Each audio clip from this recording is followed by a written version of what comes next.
Hello, hello, hello. Good morning mga kaduday. I'm back. Nandito ako sa loob ng aking kusina at bumalik na ako dahil sa labas. Meron ng nakalagay na dalawang washing machine at hindi na ako pwede dun magluto. At dito, bumalik na ako. Ayan. Medyo nga lang masikip at hindi pa nalalagyan ng exhaust fan dahil mainit dito dahil kulob. At buksan natin yung pintuan para yung lumabas.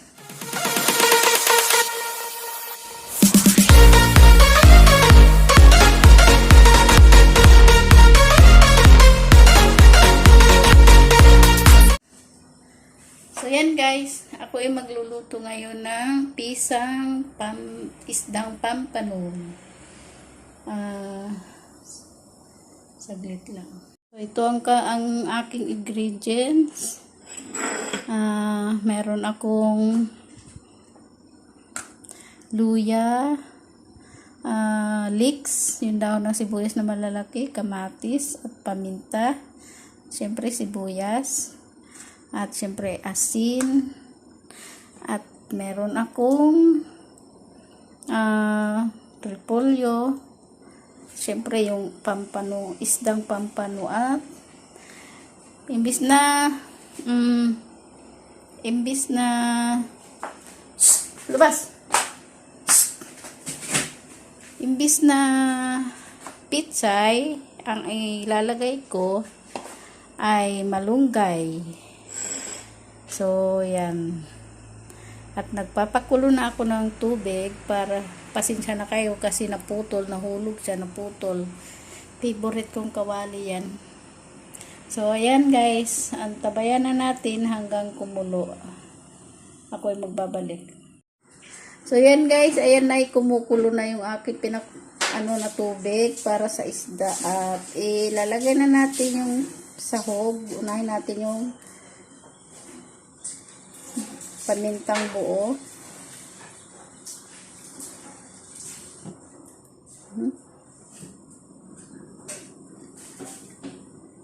Yan.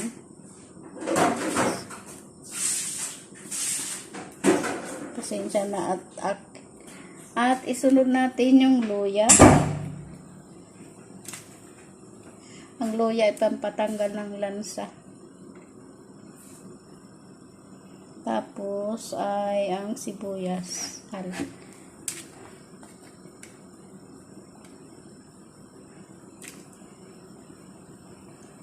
Mamaya na yung kamatis. At hayaan natin siyang kumulo para lumabas yung kanyang flavor, lalong-lalo na yung luya para matanggal yung lansa.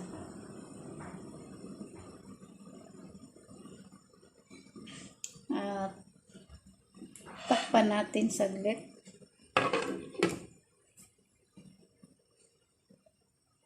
Na putol talaga yung ng aking kawali dahil nahulog.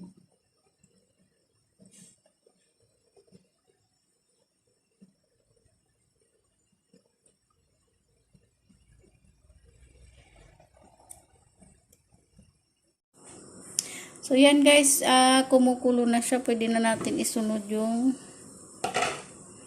luya.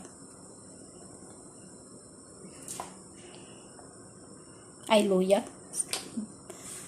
Kamatis pala.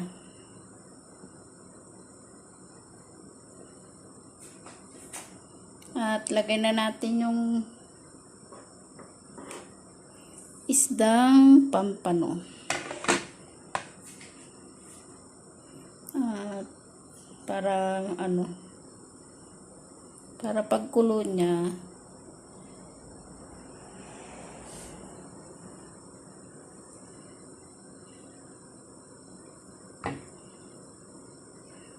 talaga ako sanay sa kaliwa. So yan ating haluin. Ayusin lang natin.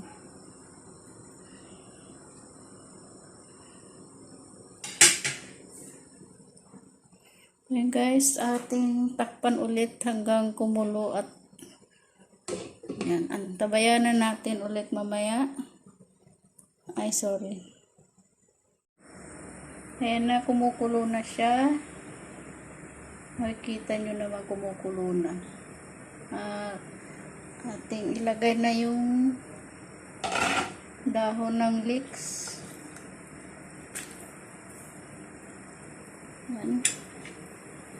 Yung dahon ng leeks guys ay masarap siya sa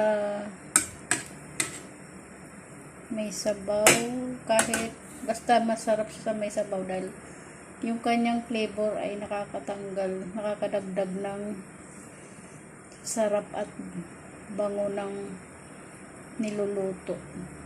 Hindi, tuwing ako'y ng may sabaw, mayroon talagang may leeks.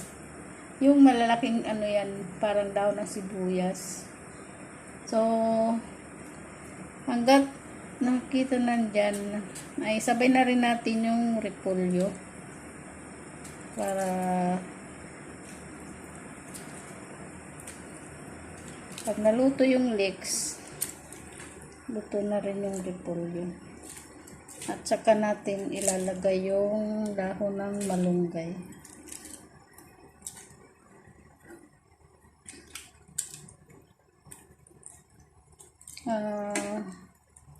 Kunting kulo lang yan. Dahil hindi masarap ang repolyo pag sobrang lutong-luto. Takpan natin ulit at para kumulo. At pag yan ay kumulo, saka natin idadagdag yung dahon ng malunggay. Dahil kumukulo na siya, lagay na natin yung asin.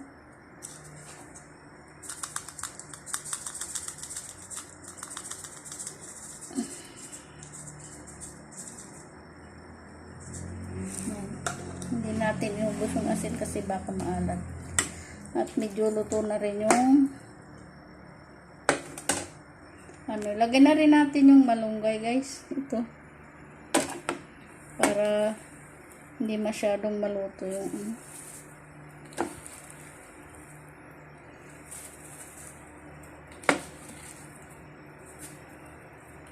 ang malunggay ay isang gulay na napakasustansya at maganda sa katawan. Mayaman sa vitamin.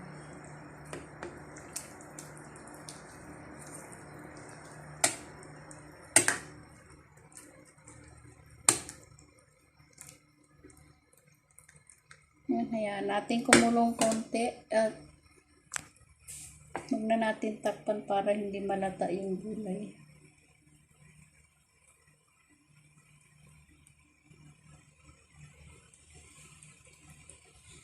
Konti na lang, luto na siya.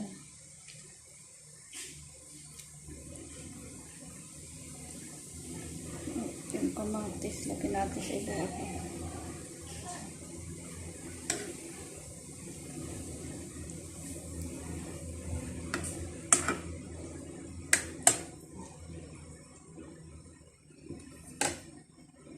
So, yan guys, ready na to.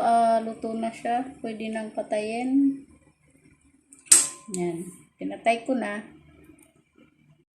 So, yan guys. Sana nagustuhan nyo yung aking menu ngayong araw na to. At alam kong doon sa mga nag-umpisa pa lang mag-aral magluto, subukan nyo tong menu ko ngayon. Yung sa mahilig sa may sabaw. Maganda to, lalo na yung mga bagong panganak dyan. Kailangan nila ng sabaw para magkaroon ng gatas. Yung mga nag-breastfeed, nagpapasuso, kailangan nyo ng ganitong ulam para mas lalong dumami yung gatas para maging malusog ang baby. So, yan guys, kung bago ka lang sa aking channel, huwag mo kalimutan mag-subscribe at paki-like na rin at share at mag-comment kung iyo pong nagustuhan yung aking video sa araw na to. So, yan guys. Thank you, thank you. Thank you for watching. Bye.